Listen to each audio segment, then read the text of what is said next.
আজকে উনি যদি ওনার ফ্যামিলি বাড়িতে যাইতো তাহলে এই ভোগান্তি হতো, তাহলে উনি বুঝতে পারতো কেমন লাগে। উনি হয়তো বা প্রাইভেটে যাবে, হয়তো বা বিমানে যাবে, ওনার তো টেনশন নাই। টেনশন তো আমাদের মতো জনগণের। 30 লিটার 50 লিটার, তার 30 লিটার 50 লিটার দিয়ে আপনার রংপুর যেতে পারবে গাড়ি? রংপুর গাড়ি আপ ডাউন ঘুরে আসছে 200 লিটার 220 লিটার তেল লাগে। এখন সব পাম্পে দিচ্ছে না, একটা গাড়ি যদি আপনার 3-4টা পাম্পে লাইনে দাঁড়ায় তেলের জন্য, তাহলে লেট হবেই। আর একটা গাড়ি যদি ইউটার্ন নিতে আপনার 3 ঘন্টা 4 ঘন্টা লেগে যায়, তাহলে দেরি হবেই, হবে না? এখন এটা তো আপনার যারা কর্তৃপক্ষ ছিল, এই যে এই রাস্তা কাজ সংস্কার যারা করতেছে, তাদের ধরে মাথা রাখা উচিত ছিল যে আমার ঈদের আগে কাজটা শেষ করতে হবে, তাই না?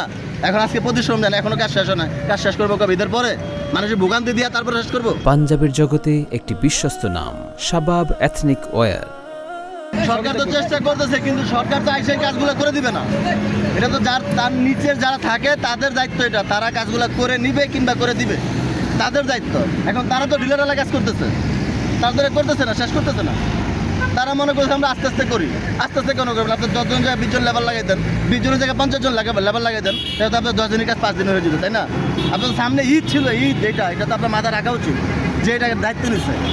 ছোটোখাটো আমার মতো আপনার মতো পাবলিক দায়িত্ব নেয় না, বড় বড় মানুষ দায়িত্ব নিচ্ছে, তাই ওনাদের মাথারও তো বড় থাকা উচিত, তাহলে তো বড় থাকা উচিত। অবশ্যই আপনার টেকনিক্যাল যা দেখেন, আপনার হয়তো বা এখান থেকে ওই সেলফি বাস পর্যন্ত এই পর্যন্ত আপনার মাটির নিচ দিয়ে পাইপ লাগাইছিল, সব কাজ শেষ, এখন শুধু ঢালাইটা বাকি। এই ঢালাটা দিতে ওনার এতদিন সময় লাগলো, ঠিক আছে, সময় লাগলো। লেবার বাড়াই দিত, কাজটাও দিত, তাড়াতাড়ি শেষ করতো, যাতে ভোগান্তি হতো না। আজকে উনি যদি ওনার ফ্যামিলি বাড়িতে যাইতো তাহলে এই ভোগান্তি হতো, তাহলে উনি বুঝতে পারতো কেমন লাগে। উনি হয়তো বা প্রাইভেটে যাবে, হয়তো বা বিমানে যাবে, ওনার তো টেনশন নাই। টেনশন তো আমাদের মতো জনগণের। আমরা বাদ ছাড়তে পারতেছি না, আমাদেরকে মারতে আসে, আবার এদিকে জ্যাম, গাড়ি আসতেছে না, আবার তেল পাইতেছি না, প্যারা তো সব আমাদের। আমরা বিশাল দায়িত্ব নিয়ে নিচ্ছি না, আমরা ঈদের টিকিট বিক্রি করে বিশাল দায়িত্ব নিয়ে নিচ্ছি, এই জন্য আমাদের প্যারা।